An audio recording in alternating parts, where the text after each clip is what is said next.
महिषासुर मर्दनी। महिषासुर स्वर्ग के सिंहासन पर विराजमान था।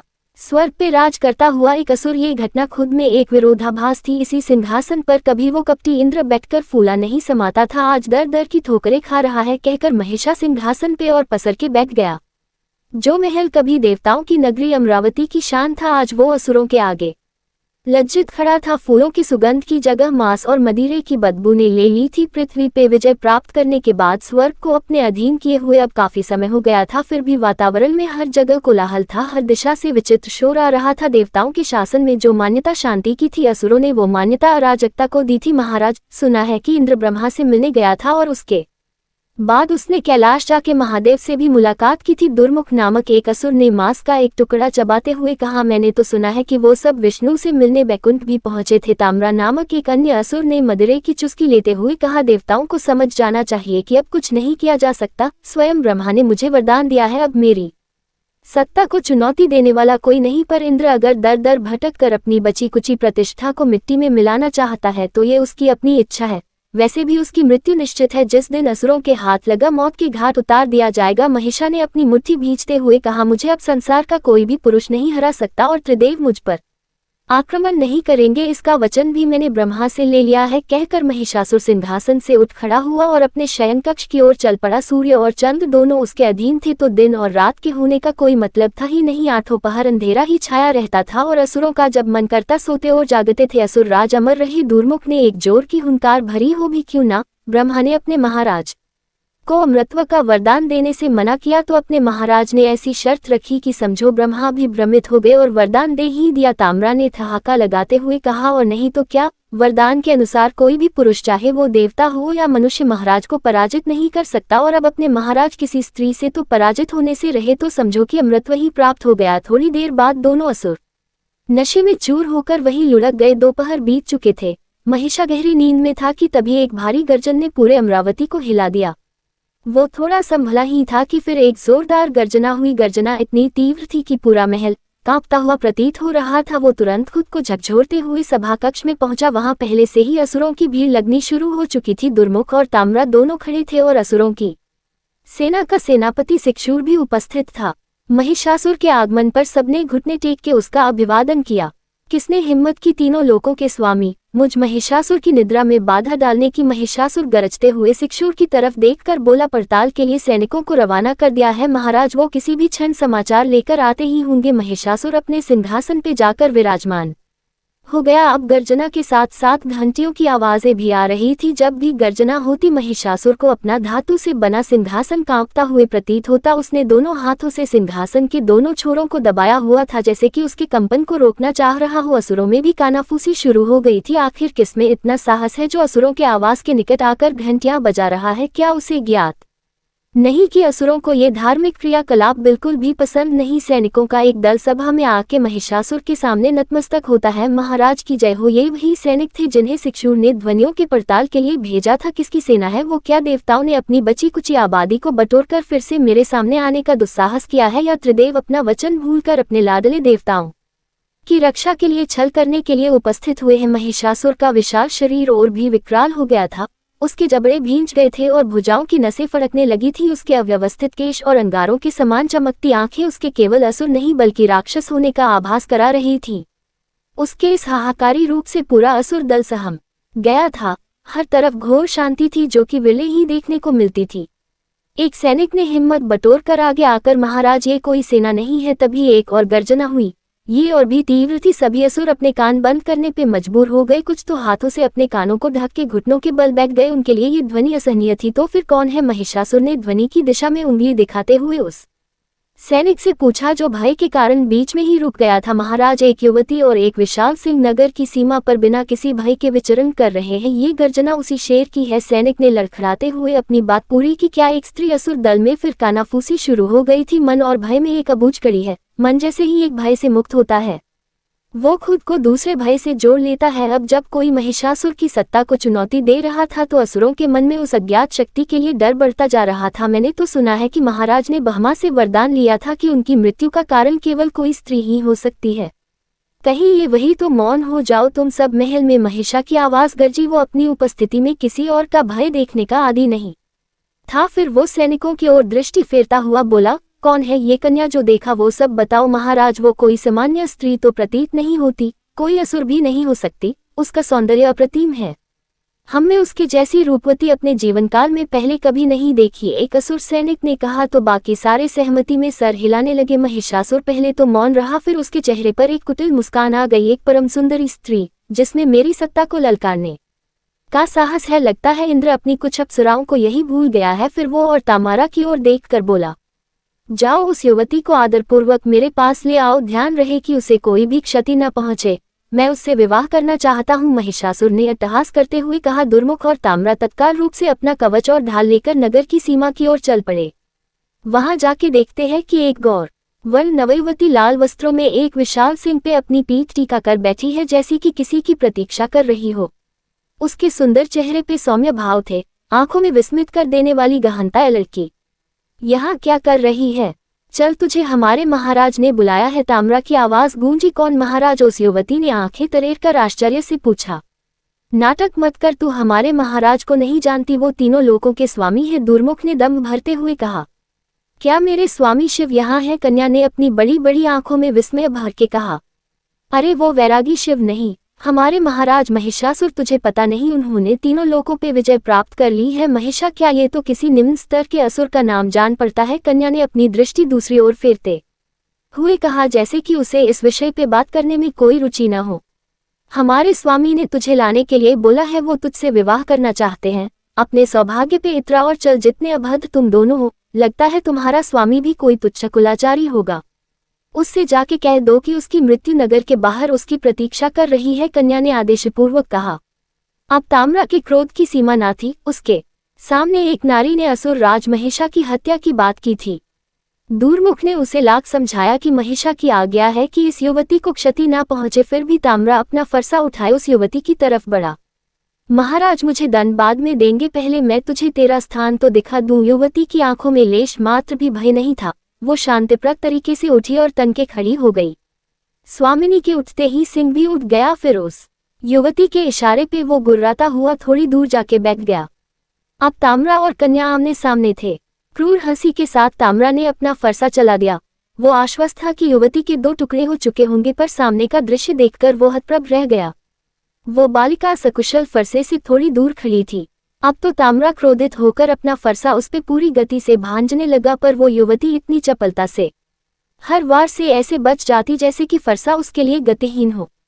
उसके चेहरे पे उसकी सौम्य मुस्कान अविरत थी। दूर से देख रहे दूरमुख को ऐसा प्रतीत हो रहा था कि एक बालिका अपने खिलौने से खेल रही हो। वो अचंभित सा युद्ध का दृश्य देख रहा था। तभी ताम्रा ने एक जोर की हुंकार भरी और फरसे को ऊपर उठाकर कोई मंत्र बुदबुदाने लगा। अब तो हमारी खैर नहीं, ताम्रा अपनी मायावी शक्ति से इस युवती के प्राण हर लेगा, फिर हम दोनों महाराज को क्या जवाब देंगे। वो इसी सोच में डूबा हुआ ताम्रा की ओर देख रहा था, जो कि उसकी ओर पीठ किए अपने मायावी वार की तैयारी कर रहा था। और तभी ताम्रा का फरसा नीचे गिरा। धम्म दूरमुख ने एक ठंडी श्वास छोड़ी, पर अगले ही पल उसने एक अप्रत्याशित दृश्य देखा। ताम्रा का भारी भरकम शरीर बेजान होकर धरती पे गिर पड़ा था। उसके मस्तिष्क के बीचों बीच एक बाण गड़ा पड़ा था और सामने वही युवती हाथों में धनुष लिए विजयी मुस्कान के साथ खड़ी थी। दुर्मुख स्तब्ध रह गया। इस परिणाम की तो उसने कल्पना भी नहीं की थी। कन्या के हाथों में थमा धनुष उसे कुछ जाना पहचाना लग रहा था। उससे सूर्य की भांति मायावी किरणें निकल रही थी, जो कि युवती की आभा को और भी ईश्वरीय बना रही थी। ये तो स्पष्ट था कि ताम्रा के वार के पहले ही युवती ने अपना प्रहार कर दिया था और एक ही बाण से उसके प्राण सरलता से हर लिए थे। दूरमुख के शरीर में एक क्षण के लिए भय का संचार हुआ। उसे आभास होने लगा कि ये कन्या साधारण नहीं हो सकती, पर उसका नाश निकट आ चुका था। बुद्धि का साथ छोड़ना अवश्यंभावी था। तर्क के ऊपर क्रोध हावी हो गया। अगले ही क्षण वो अपनी म्यान से तलवार निकालता हुआ आगे बढ़ा। उसे उसके मित्र की मृत्यु का प्रतिशोध लेना था। वो दांत किटकिटाता हुआ कन्या की ओर दौड़ पड़ा। एक तीव्र गुर्राहट हुई और अगले ही पल वो विशाल सिंह उसकी गर्दन को दबोचे उसके शरीर को झंझोर रहा था। अपनी स्वामिनी की ओर बढ़ते नीच का वो नाश कर चुका था। उसने अपने जबड़ों को जोर से झटका तो दुर्मुख का निर्जीव धड़ रक्त का फव्वारा छोड़ता हुआ भूमि पर गिर पड़ा। फिर उसके सर को उसने एक और उछाल दिया, जो कि किसी गेंद की भांति उछलता हुआ उस कन्या की चरणों के निकट आकर स्थिर हो गया। इधर अमरावती में दूरमुख और ताम्रा उस स्त्री को लेकर वापस क्यों नहीं आए? महिषा की आवाज गूंजी। प्रतीक्षा करते करते क्रोध से उसके नथुने फूल रहे थे। महाराज, मुझे तो लगता है वो कोई साधारण स्त्री नहीं, बल्कि कोई मायावी शक्ति है। कहीं दुर्मुख और ताम्रा उसके किसी मायाजाल में तो नहीं फंस गए, ऐसी मुझे आशंका है। थोड़ी देर पहले जब सिंह ने दुर्मुख के प्राण हर के गर्जन किया था तो उसकी आवाज ने अमरावती में इकट्ठे समस्त असुरों के भय को और प्रबल कर दिया था।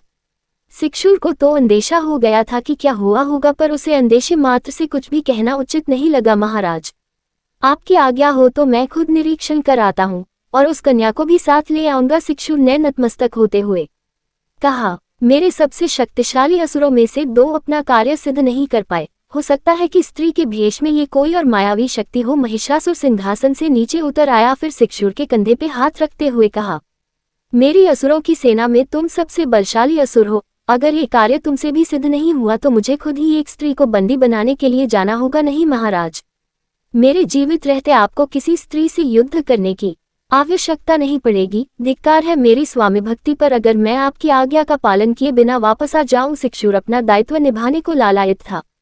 ठीक है, तुम्हें आज्ञा है, जाओ और उस स्त्री को, जो कि साधारण, असाधारण, अप्सरा, माया या जो भी है, उसे बंदी बना के ले आओ। अगर युद्ध करना पड़े तो भी पीछे मत हटना। महिषासुर ने शिक्षुर का कंधा थपाते हुए कहा और पलटकर वापस अपने सिंहासन पे जाके विराजमान हो गया। इधर सिद्धूर जब अपने योद्धा अवतार में नगर की सीमा पर पहुंचता है तो वहां का दृश्य देखकर दम रह जाता है। ताम्रा का विशाल शरीर निष्प्राण पड़ा था और उसके पहले ही दूरमुख का धड़ पड़ा था। कुछ दूरी पर एक विशाल सिंह बैठा हुआ अपने पंजों से किसी गेंद से खेल रहा था। सिद्धूर ने ध्यान से देखा तो स्तब्ध रह गया। वो दूरमुख का सर था। वो इस दृश्य को देखकर थोड़ा विचलित था, क्योंकि वहां की भूमि को देखकर ये नहीं लग रहा था कि किसी बड़े स्तर का द्वंद्व युद्ध हुआ हो। वो ये समझ गया कि जिसने भी उन दोनों को मारा था उसने बड़ी सरलता से ये काम कर लिया था। वो विचारमग्न था ही कि उस सिंह के पीछे से एक युवती जम्हाई लेते हुए सामने आई। उसकी सुंदरता देख के एक पल के लिए सिद्धूर भी विस्मित हो गया। मुझे तो लगा था कोई प्रतिकार करने आएगा ही नहीं। असुरों जैसी काय प्रजाति से और अपेक्षा भी क्या की जा सकती है? युवती ने अनमने भाव के साथ कहा, हे देवी, आप जो कोई भी है, इस तरह से असुर जाति का अपमान न करें। उनका सेनापति होने के नाते मैं ये परिहास सहन नहीं करूंगा। वरदान का दुरुपयोग करके किसी और की संपत्ति का अधिग्रहण करने वाले को काय नहीं तो और क्या कहेंगे? मूर्खे नारी, इन कटु वचनों का आदान प्रदान करके हम दोनों में से किसी को भी कुछ प्राप्त नहीं होने वाला, और मैं एक स्त्री से युद्ध करके अपने सामर्थ्य पे कलंक नहीं लगाना चाहता। मैं आपसे निवेदन करता हूं कि शीघ्र से शीघ्र मेरे साथ चले। महाराज, महिषासुर आपसे विवाह करना चाहते हैं। शिक्षुर ने शांतिपूर्वक कहा, उस महिषासुर में अगर इतना सामर्थ्य है तो खुद मेरे सामने उपस्थित क्यों नहीं होता? क्यों भय के मारे अपने सैनिकों को भेज रहा है? कान खोल के सुन ले दुष्ट, तेरे स्वामी की मृत्यु मेरे हाथों से लिखी है और वो आज या कल उसको प्राप्त हो जाएगा।